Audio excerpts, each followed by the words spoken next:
ቅዱስ ዮሐንስ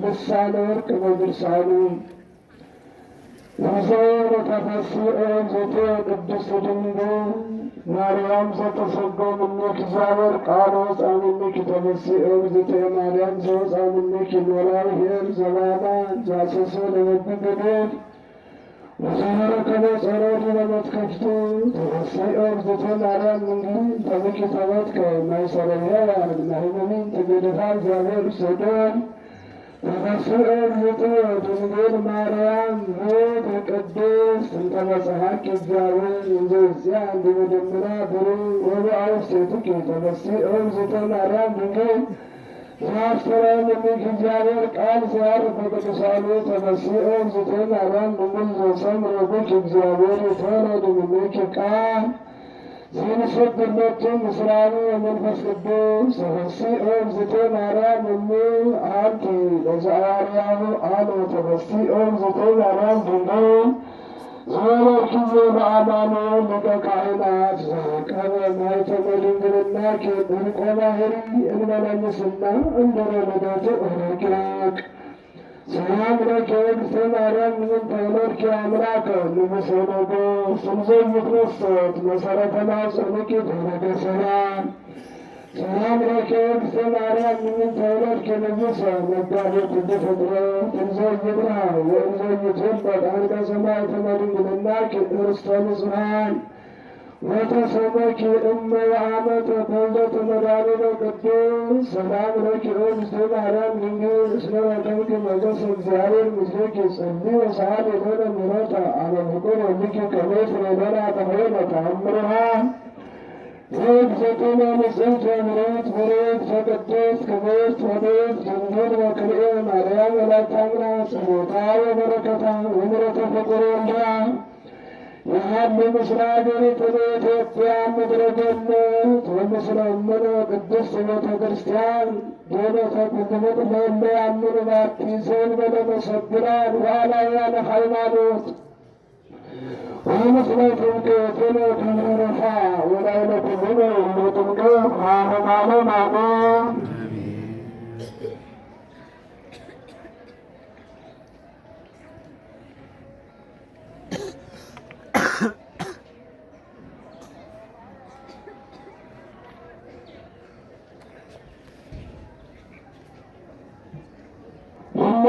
ክብራተኛ ለዘላለም በእውነት ወደርብና አምላክ ከሚወለደች የድንጋሌ ሥጋ በድንጋሌ ነፍስ የጸናች ክብርት እመቤታችን ያደረገችው ተአምርህ ነው።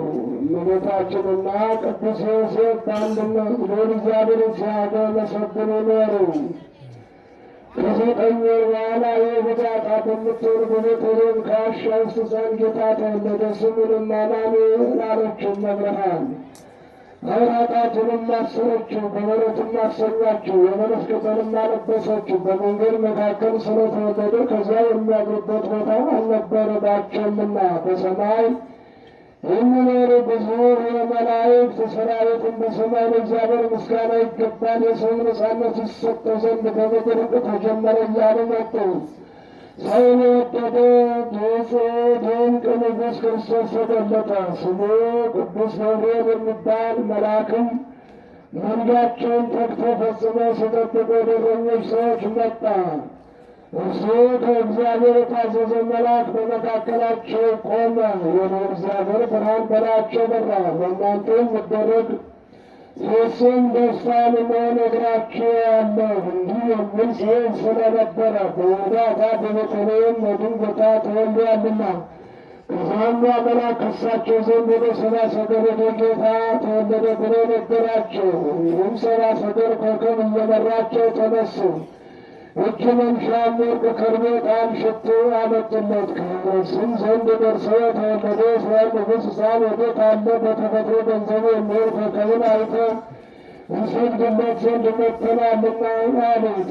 እርሱም ክርስቶስ በወዴት ይወለዳል ብሎ ጠየቃቸው። ከዚያም በማታለል እናንተ ሄዳችሁ ያገኛችሁት እንደሆነ የምትሰግዱለት ዘንድ ወደ እኔ መጣችሁ ንገሩኝ አላቸው። ሰብአ ሰገሉም ኮከብ እየመራቸው መንገዳቸውን ሄደው ቤተልሔም ደርሰው በዋሻው አጠገብ ተቀመጡ። እነም ሰብአ ሰገልና እረኞች ወደ ዋሻው ገብተው አምላክን የወለደች በድንጋሌ ሥጋ በድንጋሌ ነፍስ የጸናች ክብርት እመቤታችን ፊት ሰገዱ።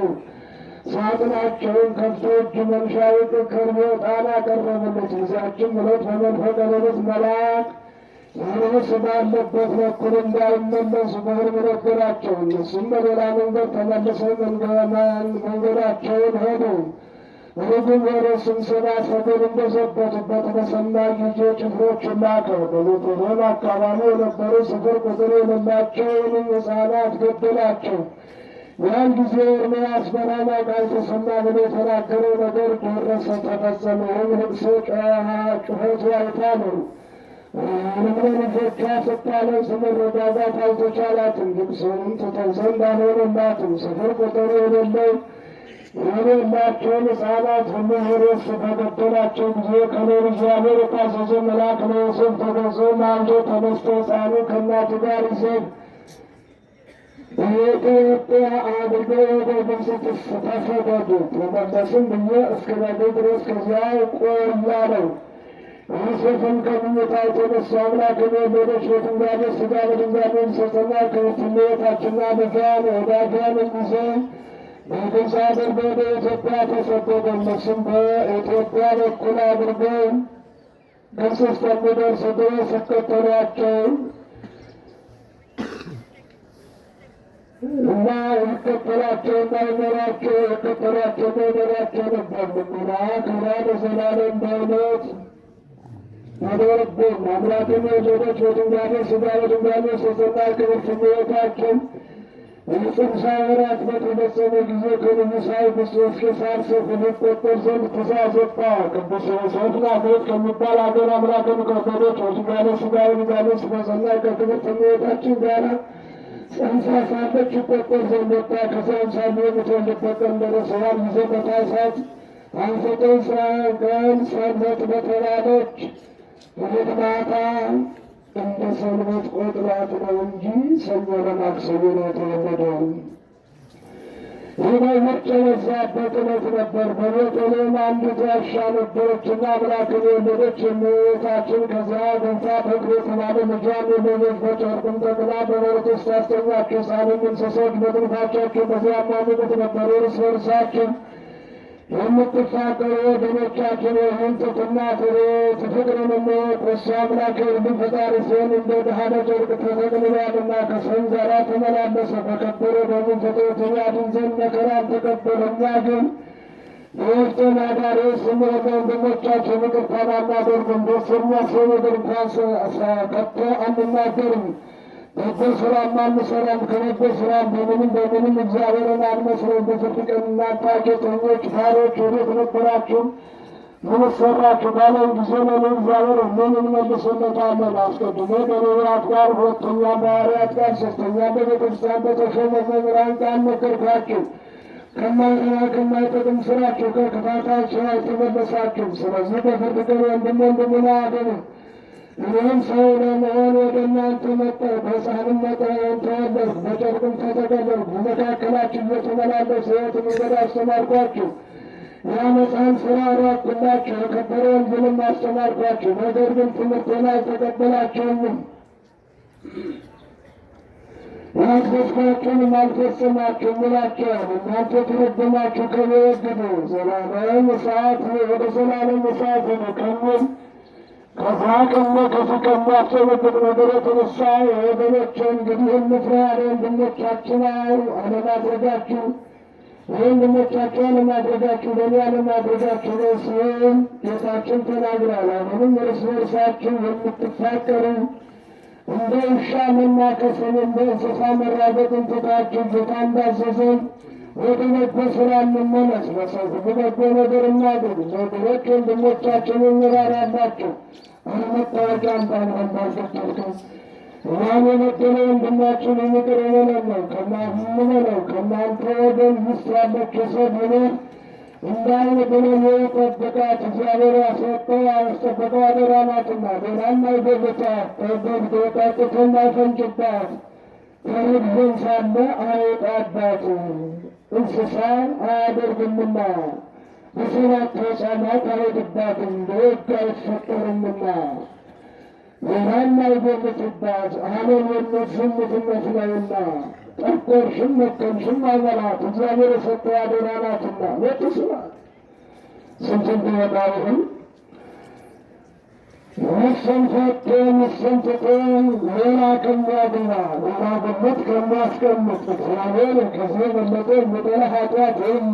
ይህ ሥራ በእግዚአብሔር ዘንድ የተረገመ በነቢያትና በሐዋርያት ሥልጣን የተወገዘ በነፍስም በሥጋም የተያዘ ነውና ይህን የሚያደርግ በበጎ ሥራ ሙሉ ጌታችን ደስ አሰኝቶ በመንበር ፊት ቆመን በብሩህ ገጽ ሊቀበለን ዓለም ሳይፈጠር ያዘጋጀውላችሁ መንግሥተ ሰማያትን ትወርሱ ዘንድ አባቴ ያከበራችሁ ወደ እኔ የሚሉ የደስታ ሕጋ ደስታን የተመላ ቃል ያሰማን ዘንድ ከእናንተ ወገን ሚስት የሌለችው ሰው ቢኖር በጾም በጸሎት ተወስኖ እግዚአብሔርን ያገልግለው።